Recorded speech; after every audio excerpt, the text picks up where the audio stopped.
আসসালামু আলাইকুম। অবশেষে আমিও বানিয়ে ফেললাম ভাইরাল গলার ডিজাইন। দেখেন কি সুন্দর হয়েছে। তো চলেন কিভাবে বানালাম। তো আমি একটা কাপড়ের ভিতরে গলার ডিজাইনটা বসিয়ে নিয়ে সেলাই করে নিলাম। তো আমি এটার উপরে এখন গলাটা সেলাই করে নিব।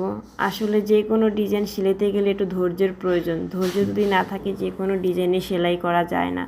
তো আমার কাছে কাস্টমারে এসে ডিজাইনটা চাইলো, তো আমিও কেটে ফেললাম, সেলাই করতেছি।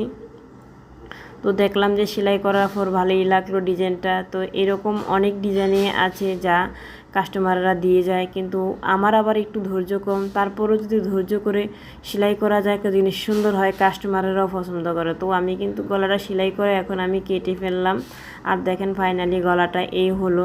তো আমার চ্যানেলটা যদি ভালো লাগে আপনারা অবশ্যই সাবস্ক্রাইব করে পাশে থাকবেন। আর কোনো যদি ডিজাইন দেখতে চান কিংবা কাটিং দেখতে চান অবশ্যই আমার কমেন্ট বক্সে কমেন্ট করে জানিয়ে দিবেন। তো আমি গলাটার উপরে কিন্তু চাপ সেলাই দিয়ে দিলাম, উল্টিয়ে দুই পাশে দুইটা চাপ সেলাই দিয়ে নেবেন আর ভিতরে লুপ দিয়ে দিবেন। এটা কিন্তু খুব সহজ। আমি হয়তো প্রথমে ভেবেছিলাম হয়তো কাটিং হবে, কিন্তু না, দেখে দেখে কেটে নিলাম। তো খুবই সহজ। তো আপনারা কিন্তু এই গলাটা খুবই সহজভাবে শিখে নিতে পারবেন। তো সবাই ভালো থাকবেন। আল্লাহ হাফেজ।